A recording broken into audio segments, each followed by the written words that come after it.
మన దగ్గరే అనుకుంటాం కదా మనం. ప్రపంచం మొత్తం ఇంతే చచ్చారు చెత్త నా కొడుకులు. 299 మంది చిన్నారులపై అత్యాచారం అంటండి. హ్మ్. ఫ్రాన్స్‌లో మాజీ వైద్యుడికి 20 ఏళ్ల జైలు శిక్ష. అసలు ఈడు మనిషేనా ఈడు? హ్మ్.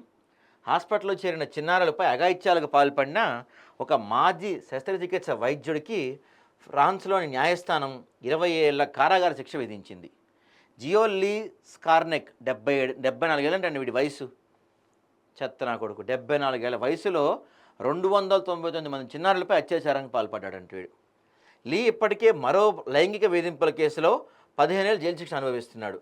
తన ఇద్దరు మేనకోడళ్ళు సహా నలుగురిపై అత్యాచారం, లైంగిక వేధింపులు పాల్పడ్డారన్న కేసులో 2020లో స్థానిక కోర్టు అతన్ని దోషిగా తేల్చింది. 1989, 2014 మధ్య ఈ దారుణాలు జరిగాయి. హాస్పిటల్లో స్పృహలో లేని మత్తులో ఉన్న చిన్నారులపై ఆడామగా అన్న తేడా లేకుండా అత్యాచారం, లైంగిక వేధింపులకు పాల్పడ్డాడంట వీడు.